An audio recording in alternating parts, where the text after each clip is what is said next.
Abra sua Bíblia, lá no livro de 1 Reis, capítulo 19. 1 Reis, capítulo 19. Eu posso pedir um favor encarecido, se alguém puder trazer um copinho de água para mim, porque eu não funciono sem água. Obrigado, irmão.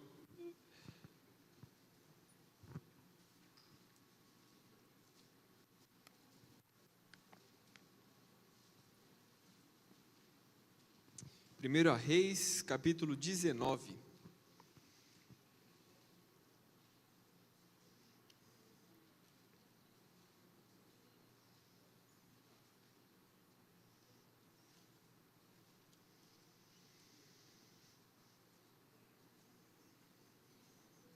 E os irmãos me permitam, mas nós vamos ler o capítulo 19 inteiro. Prometo que não é muito grande.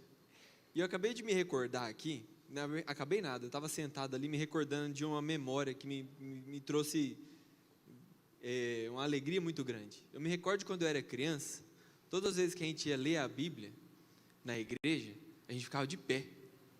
Então, já que é um capítulo grande, para a gente evitar dispersar, vamos ficar de pé para ler esse texto? Amém? Glória a Deus. 1 Reis, capítulo 19, diz assim: Acabe fez saber a Jezabel tudo quanto Elias havia feito e como matara todos os profetas à espada. Então Jezabel mandou um mensageiro a Elias e lhe disse: Façam-me os deuses como lhes aprouver, se amanhã a estas horas não fizer eu a tua vida como fizeste a cada um deles. Temendo, pois, Elias, levantou-se e para salvar a sua vida se foi e chegou a Berseba, que pertence a Judá, e ali deixou o seu moço. Ele mesmo, porém, se foi ao deserto, caminho de um dia, e veio e se assentou debaixo de um zimbro, e pediu para si a morte, e disse: Basta, toma agora, ó Senhor, a minha alma, pois não sou melhor do que os meus pais. Deitou-se e dormiu debaixo do zimbro. Eis que o anjo tocou e lhe disse: Levanta-te e come. Olhou ele e viu junto à cabeceira um pão cozido sobre as pedras em brasa e uma botija de água. Comeu, bebeu e tornou a dormir. Voltou segunda vez o anjo do Senhor, tocou-o e lhe disse: Levanta-te e come, porque o caminho te será sobremodo longo.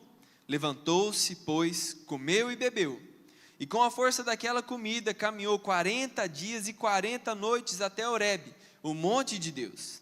Ali entrou numa caverna, onde passou a noite. E eis que lhe veio a palavra do Senhor e lhe disse: Que fazes aqui, Elias? Ele respondeu: Eu tenho sido zeloso pelo Senhor, Deus dos exércitos, porque os filhos de Israel deixaram a tua aliança, derribaram os teus altares e mataram os teus profetas à espada. E eu fiquei só, e procuraram tirar minha vida. Disse-lhe Deus: Sai, e põe-te nesse monte perante o Senhor. Eis que passava o Senhor, e um grande e forte vento fendia os montes e despedaçava as pedras diante do Senhor. Porém o Senhor não estava no vento. Depois do vento um terremoto, mas o Senhor não estava no terremoto. Depois do terremoto um fogo, mas o Senhor não estava no fogo. E depois do fogo, um cício tranquilo e suave.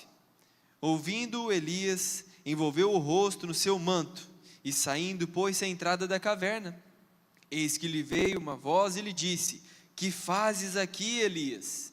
Ele respondeu: Tenho sido em extremo zeloso pelo Senhor, Deus dos exércitos, porque os filhos de Israel deixaram a tua aliança, derribaram os teus altares e mataram os seus profetas à espada. E eu fiquei só, e procuraram tirar minha vida. Disse-lhe o Senhor: Vai, e volta ao teu caminho para o deserto de Damasco, e, em chegando lá, unge a Azael, rei sobre a Síria. A Jeú, filho de Ninsi, ungirás rei sobre Israel. E também Eliseu, filho de Zafate, de Abel-Meloá, ungirás profeta em teu lugar. Quem escapar à espada de Azael, Jeú matará. Quem escapar à espada de Jeú, Eliseu matará. Também conservei em Israel 7.000, todos os joelhos que não se dobraram a Baal, e toda a boca que não o beijou. Partiu, pois, Elias dali e achou a Eliseu, filho de Zafate, que andava lavrando com 12 juntas de bois adiante dele, e ele estava com a 12ª. Elias passou por ele e lançou o seu manto sobre ele. Então deixou este os bois, correu após Elias e disse: deixe-me beijar a meu pai e minha mãe, e então te seguirei. Elias respondeu-lhe: vai e volta, pois já sabes o que fiz contigo. Voltou Eliseu de seguir a Elias, tomou a junta de bois, os imolou, e com os aparelhos dos bois cozeu as carnes, e as deu ao povo, e comeram. Então se dispôs e seguiu a Elias e o servia. Pai, nós agradecemos pela sua palavra, Deus. Nós agradecemos por essa oportunidade, mais uma vez, de nos dedicarmos a Ti, de termos intimidade contigo, Pai. E nós pedimos nesse momento, através do Seu Espírito Santo, revela essa palavra nos nossos corações, Pai. Faça a sua vontade em nós, cumpra o Teu querer, Deus. E que nós possamos verdadeiramente guardar essa palavra dentro de nós, Pai. Em nome de Jesus. Amém. Agora os irmãos podem se sentar mais uma vez.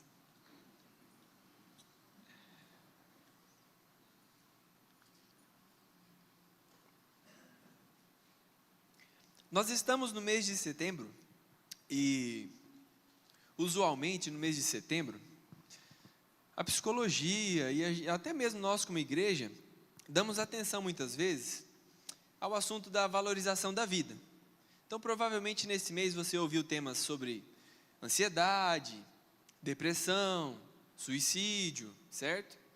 E lá em Costa Rica, a gente tem trabalhado, nesse mês de setembro, o tema da alegria. E como buscar em Deus a verdadeira alegria. Nada mais útil do que buscar nesse mês que a gente fala sobre suicídio. Nós temos a oportunidade de trabalharmos lá, de convivermos com crianças semanalmente na Associação Viva Melhor. E aí essa semana, eu pedi para eles escreverem num papel, numa cartinha fictícia, uma mensagem de motivação, alguém que estivesse passando por um momento de fraqueza, né, triste, desanimada. E essas crianças têm de 5 a 11 anos no máximo. E para minha surpresa, depois que a gente recolheu as cartas, a grande maioria dela falava de Deus. Detalhe que a gente não prega para as crianças todos os dias, a gente evangeliza elas. Só que lá elas têm aula de futebol, de violão, de violino, de flauta. E eu fiquei muito surpreso, extremamente surpreso, com a sensibilidade daquelas crianças. De entender que, se o amiguinho está mal, a melhor coisa que tem é ele buscar Deus. E eu e você também precisamos ser dessa forma. E é por isso que nós vamos nos dedicar um pouquinho a esse texto, que fala de um trecho da vida de Elias, que foge da normalidade da sua vida como um profeta. A minha Bíblia, eu tenho estudado essa Bíblia de Estudos de Genebra, vai o merchan, eu comprei aqui na livraria. Aqui. E aí ele traz um breve resumo da vida de Elias, e eu queria literalmente ler esse resumo, porque esse resumo mexeu muito comigo. Diz assim, ó: Elias, natural de Tisbe, profetizou ao rei Acabe uma seca de 3 anos. Foi à torrente de Queribe, onde foi alimentado por corvos. Quando o Queribe secou, foi a Sarepta, onde ficou na casa de uma viúva. A pouca quantidade de farinha e azeite da viúva se multiplicou milagrosamente durante o período onde durou a seca. O filho dela adoeceu e morreu. Elias o ressuscitou. Depois de 3 anos, Elias voltou e se apresentou diante de Acabe. Desafiou os profetas de Baal. O Senhor provou que somente Ele é Deus. Acabou a seca. Fugiu para o deserto para escapar da vingança de Jezabel, esposa de Acabe. Deus o animou no Monte Horebe e lhe deu nova visão e novas instruções. Consagrou Eliseu como seu sucessor. Acabe desejou a vinha de Nabote. Jezabel arranja o assassinato dele para obtê-la. Elias anunciou o juízo de Deus sobre Acabe. Acasias foi eleito sucessor de Acabe. Elias anunciou a morte de Acasias. Elias e Eliseu vão para vários lugares. Elias foi levado ao céu num redemoinho e deixou Eliseu como profeta em seu lugar. Que vida Elias teve! quanta oportunidade, quantos milagres, quanta coisa ele pôde realizar em nome de Deus, quantos reis ele profetizou, quantas mensagens que fizeram com que ele fosse perseguido, ele pôde proferir. Mas, nós lemos no capítulo 19, alguém que, depois de experimentar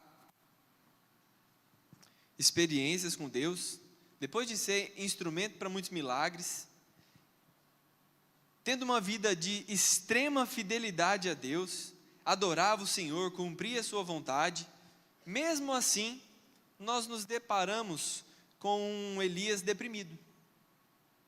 Mesmo assim, nós nos deparamos com um Elias aflito. Mesmo assim, nós nos deparamos com um Elias que estava querendo, inclusive, a sua própria morte. Eu e você não somos diferentes. Eu e você também estamos suscetíveis a passar por dificuldades nessa vida. Eu e você estamos suscetíveis a passar por ansiedades, a passar por talvez uma depressão. Eu e você somos seres humanos. Nós já fomos avisados de antemão que nesse mundo nós teríamos o quê? Aflições. A palavra de Deus já nos disse isso. Mas então, essa é uma mensagem de desânimo? Essa é uma mensagem para a gente sair daqui pior do que a gente chegou? Muito pelo contrário. Essa é uma palavra de Deus que, assim como Ele fez uma boa obra na vida de Elias, Ele fará também constantemente uma boa obra nas nossas vidas, amém? Lendo esse texto, eu lembrei do testemunho de Jó. Jó também era fiel. Jó também enchia os olhos de Deus, enchia o coração dele de alegria, e mesmo assim nada o eximiu de passar por dificuldades. Talvez eu e você passemos por algumas coisas que a gente não entende o propósito. A gente começa a pensar e tenta entender por que é que Deus permitiu e determinou tais coisas nas nossas vidas. Mas, lembre-se, como terminou a vida de Elias, e lembre-se qual foi a fala de Jó ao final de toda a aflição. Você se lembra?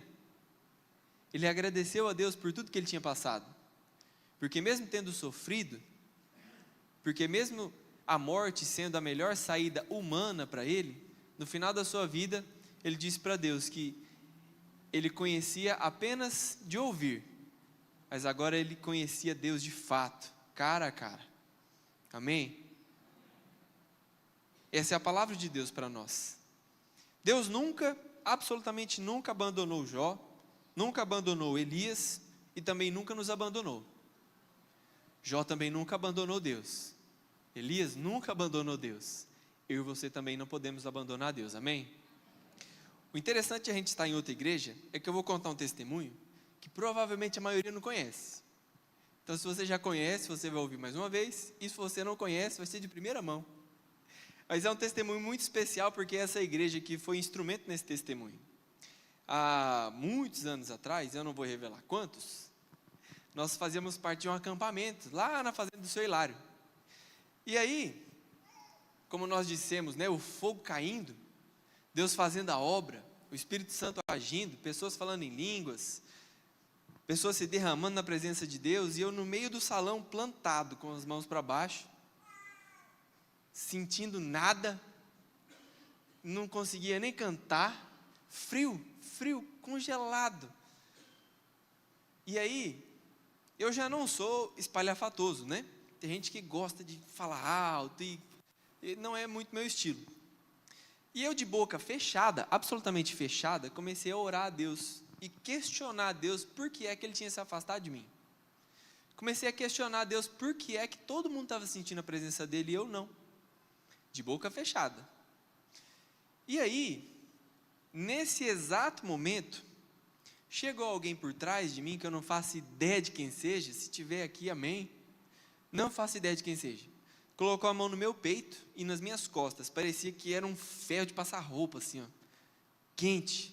E falou no meu ouvido a seguinte frase: meu filho, eu nunca te abandonei. Eu nunca me afastei de você. Eu nunca deixei você de lado. E a pessoa foi embora, eu não sei quem é, eu só sei que eu chorava feito uma criança. Deus tem isso para as nossas vidas. Ele nunca se afasta de nós. Somos nós que tantas e tantas vezes negociamos a nossa comunhão com Ele por qualquer outra coisa que esse mundo oferece. E aí então, depois dessa introdução longa, nós vamos nos debruçar em 3 lições que esse texto vai trazer para nós, e nós não vamos exaurir todo o texto, porque aqui tem muita riqueza. Mas Deus ministrou no meu coração 3 coisas, e a primeira delas é: a vida absolutamente sempre reservará as suas aflições, até mesmo para os filhos de Deus. Acabe e Jezabel estavam tramando contra Elias. Jezabel exercia muito, mas muito poder em Israel nessa época. Ali no capítulo anterior, no 18, versículo 4, vai relatar para nós o seguinte: que Jezabel, após incentivar o culto a Baal, que era a religião lá da sua terra, não satisfeita, ela começou a perseguir todos os seguidores do Senhor.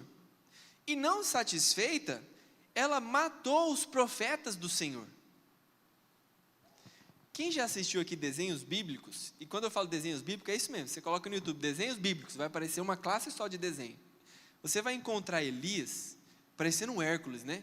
Um cara forte, com roupa de pele. A minha filha ama assistir esse desenho. Bravo, mete o pé nas colunas, derruba estátua, com a espada na cintura. Bravo, pensa no nome bravo. E aí você vai encontrar Jezabel, uma mulher assim, cheia de intrepidez. E Acabe, aquele rei que parece uma marionete. Não tem boca para nada. E é mais ou menos isso mesmo que a Bíblia relata para nós aqui. Jezabel fazia e acontecia. E aí, ela começou a perseguir Elias, mais fortemente agora, por causa do que ele tinha feito anteriormente. Anteriormente, os profetas de Baal entraram em conflito com Elias, e os 2 grupos queriam provar quem era o Deus de verdade. E aí você já conhece a história. Os profetas de Baal se cansaram de buscar o seu Deus, e nada aconteceu. Elias mandou encharcar de água o altar que tinha sido feito, e com uma oração, Deus consumiu tudo com fogo que veio do céu. E aí os profetas de Baal foram mortos, à espada. Jezabel, não satisfeita, cheia de fúria, não satisfeita em apenas ameaçar Elias, mas ela estava tão possessa, que ela jurou a própria vida. O texto conta para nós que Jezabel falou o seguinte: se amanhã você não tiver tido o mesmo destino que os profetas de Baal, que os deuses façam da minha vida o que bem entender a eles. Ela tinha tanta certeza que ela mataria Elias, que ela colocou sua própria vida em xeque.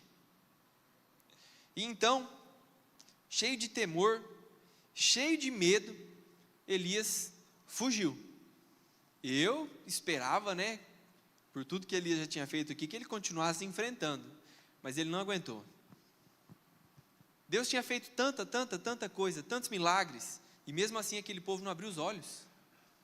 Ele se viu então desanimado, com medo, afinal de contas o histórico de assassinatos de Jezabel era muito grande. Então ele fugiu, e ele fugiu sozinho para o deserto. Ele deixou o seu parceiro para trás, e fugiu sozinho para o deserto. E aí, é nesse momento que a gente olha para a vida de Elias, e pode enxergar vários sinais de depressão. Eu não sei se você já passou por isso, se você tem passado por isso, não necessariamente depressão, mas em um estado deprimido. Elias aqui expressou abertamente o seu desejo de morrer. Ele não teve a iniciativa de tirar a própria vida, mas ele pediu para Deus que o levasse. Elias buscou um isolamento absoluto, e quando ele se isolou, ele não buscou a Deus misericórdia, ou que Deus o desse alguma estratégia, ele buscou a Deus para pedir a morte. Elias estava em um desânimo expressivo, encontrou um arbusto, deitou debaixo dele e dormiu, logo após ter pedido a sua morte. Ele foi acordado por um anjo, que o levou comida, comeu e dormiu de novo.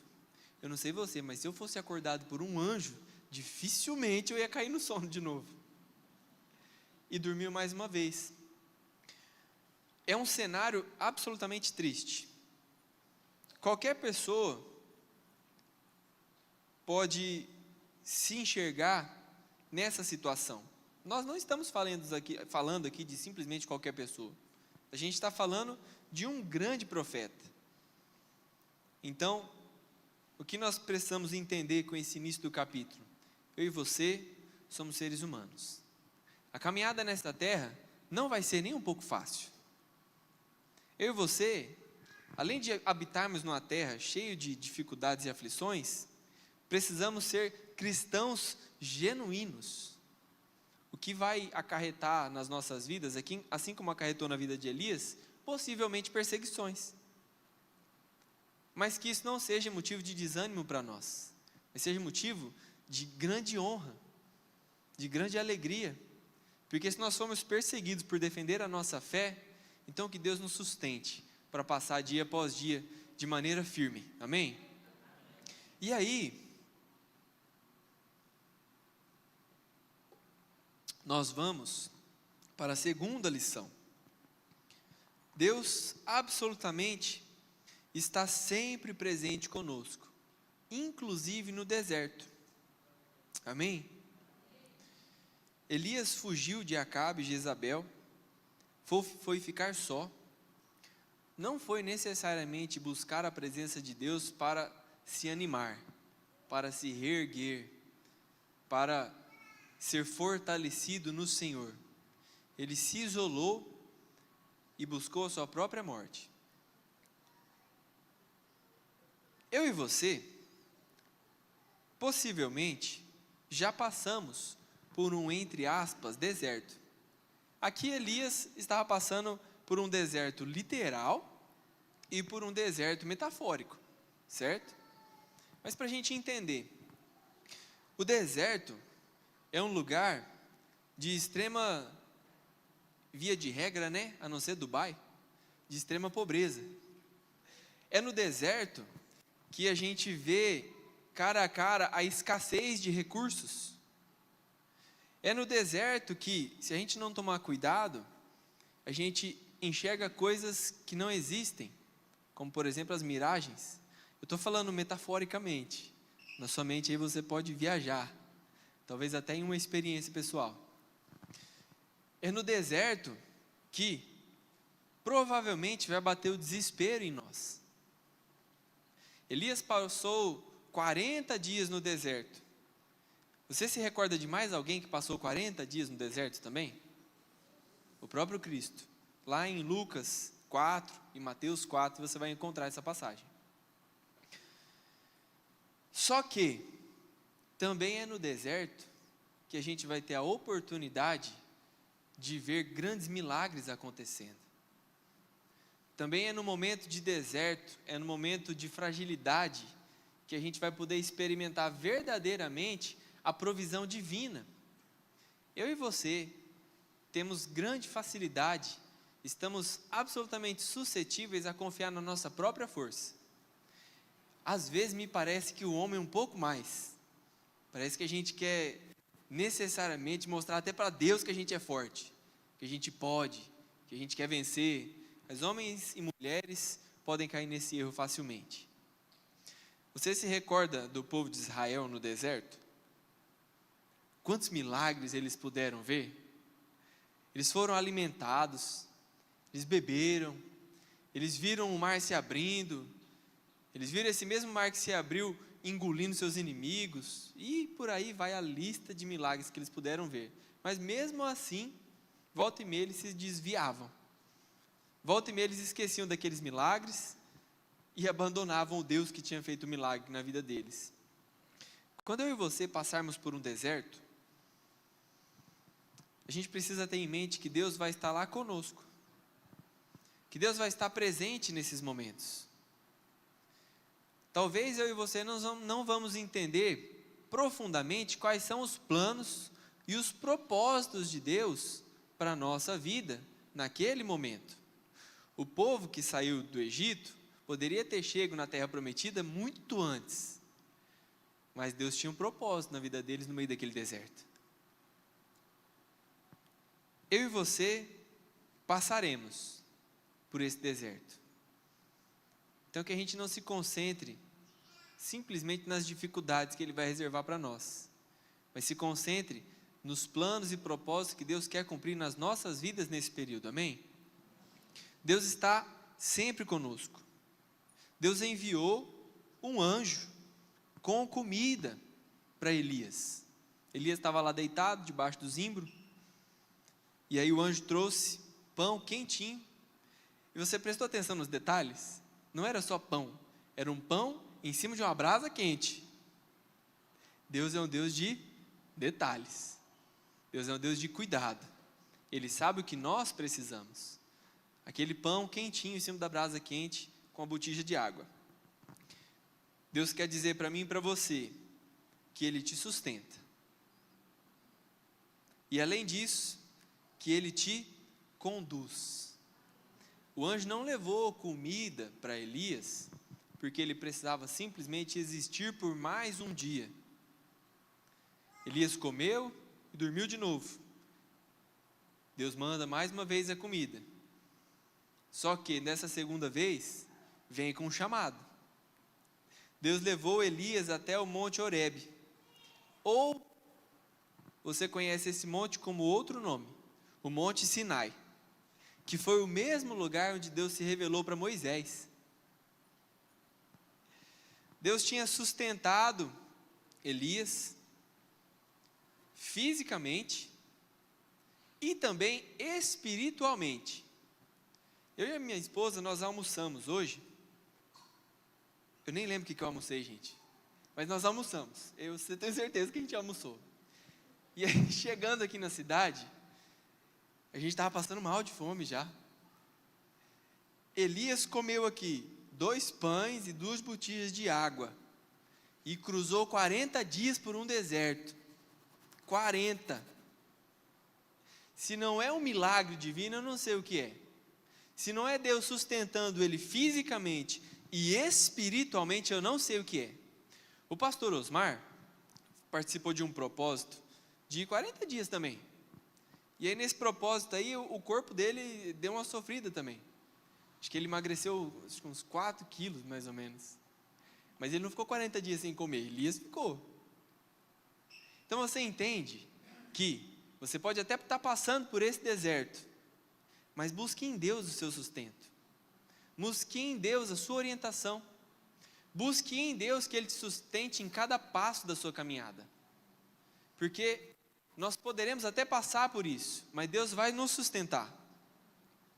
E aí, preste atenção no tamanho do estado de desânimo, no tamanho do estado depressivo que Elias estava passando.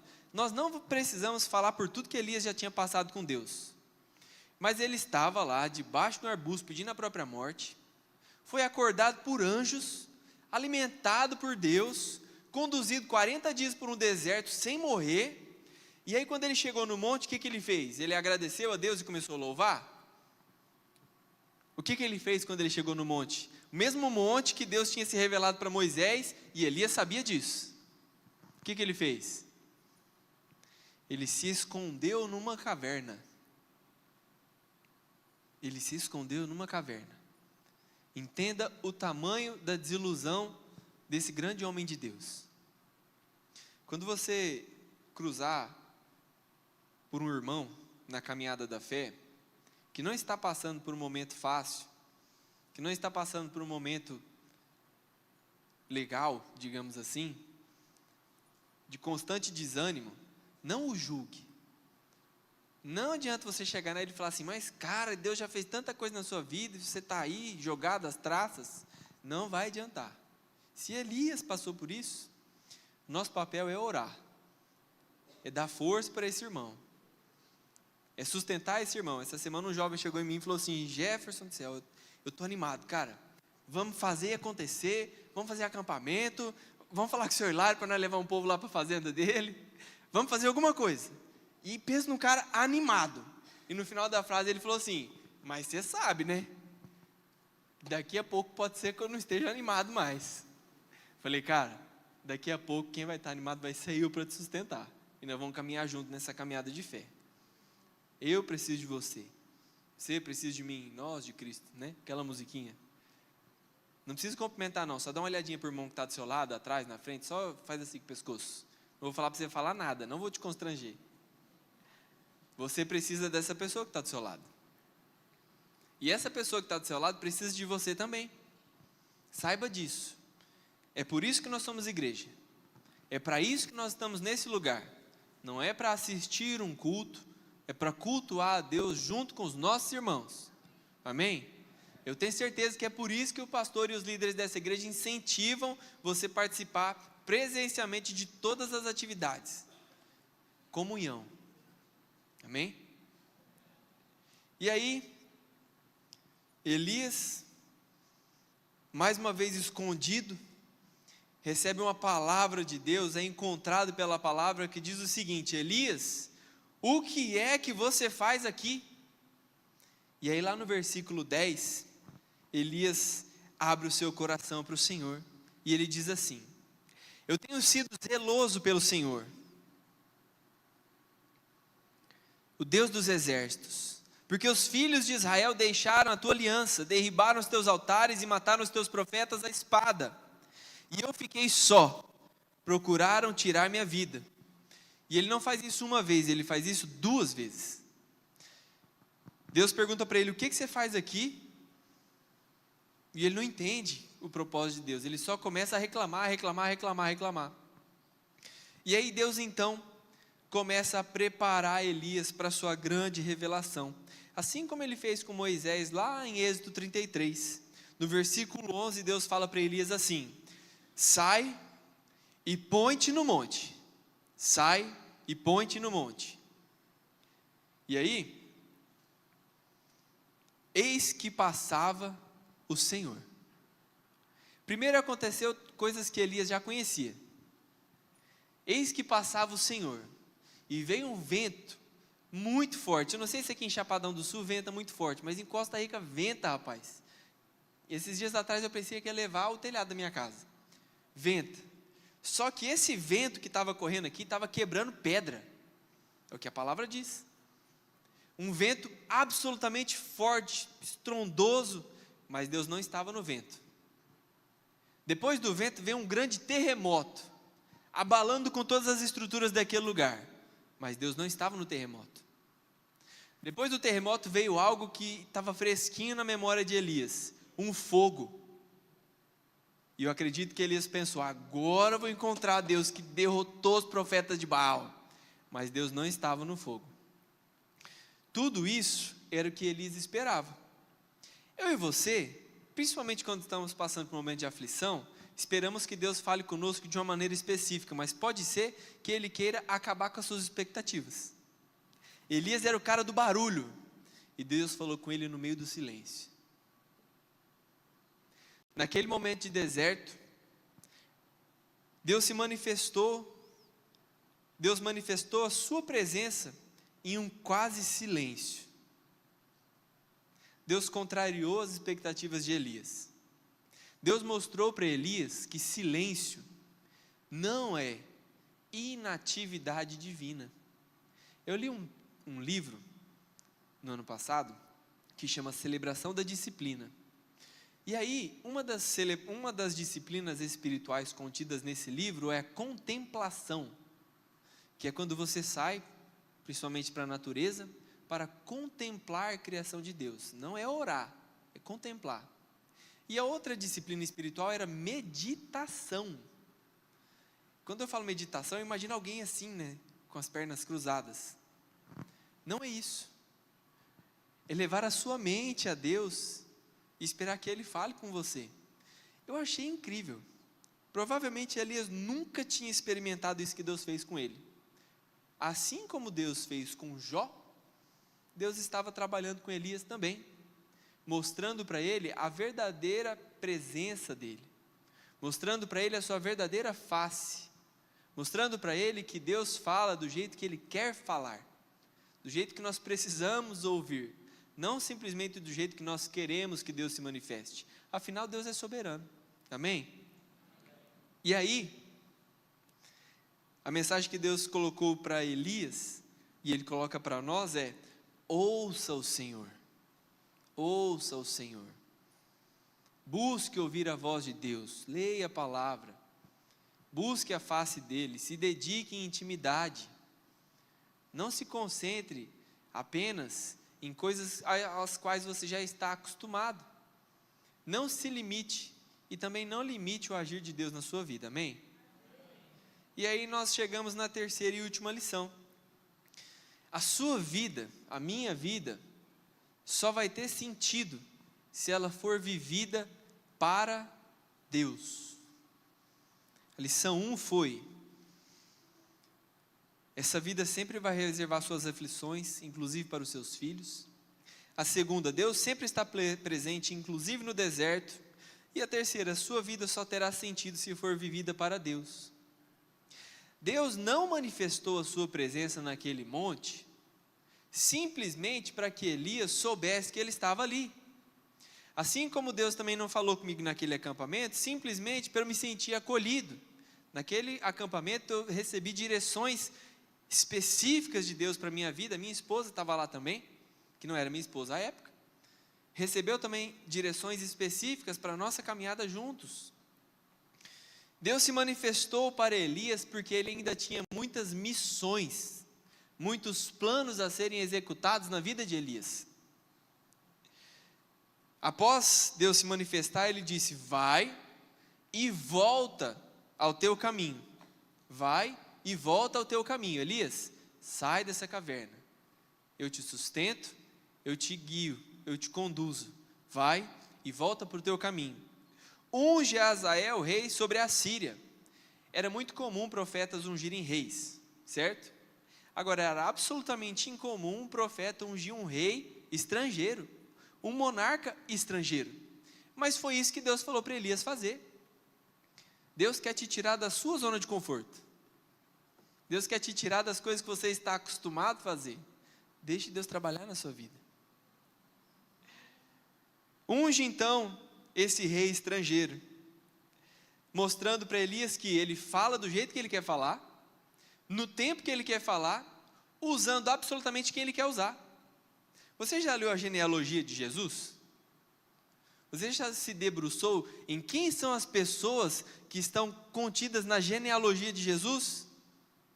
Se você não leu, se você não sabe, busque saber. Você nunca mais vai ter vergonha da sua família. Te garanto. E é Jesus. Deus usou Davi para matar um gigante Golias, que não conseguiu nem colocar uma armadura. Deus usa quem Ele quer, na hora que Ele quer, e absolutamente do jeito que Ele quer. Amém? E não se preocupe com outras pessoas nessa terra. Elias aqui estava fugindo de Acabe e de Jezabel, mas Deus de antemão já tinha reservado castigos inúmeros para Acabe e toda a sua casa. Deus já tinha aqui reservado para Acabe o seu castigo divino. Eu e você não temos esse papel. Absolutamente não. O que nós precisamos fazer é cumprir os planos e projetos que Deus tem para as nossas vidas e deixar que Ele haja. Amém? Elias, eu acredito que ele ficou deprimido porque ele fez e aconteceu. E o que ele esperava que realmente acontecesse, não veio aos seus olhos. Mas não era o tempo de Deus ainda. De um estado absolutamente depressivo, nós encontramos agora Elias totalmente animado, sustentado, sendo movido e desafiado por Deus. E ele não arregou. Deus mandou ele ungir um rei estrangeiro, ungir um rei para Israel e preparar um sucessor. Eu acredito que nesse momento Elias se arrependeu de ter pedido a morte. A Bíblia não fala para nós, mas quando Deus falou, prepara o seu sucessor, acredito que ele tenha pensado, Senhor, sabe aquele negócio de morrer? Dá um tempo. Mas ele foi e preparou o seu sucessor. Ungiu reis, ungiu Elias como seu sucessor e começou a discipulá-lo. Sabe um segredo da felicidade cristã? Que está contido lá em Romanos capítulo Eu posso estar errado, tá, gente? Qualquer coisa você lê Romanos inteirinho que você vai achar. Mas está lá em Romanos, se eu não me engano, capítulo 17. Um segredo muito especial da vida cristã é: não se concentre só naquilo que você quer. Dedique-se a ajudar aquelas pessoas que estão mais fracas na fé do que você. Alguém vai estar mais fraco na fé do que você.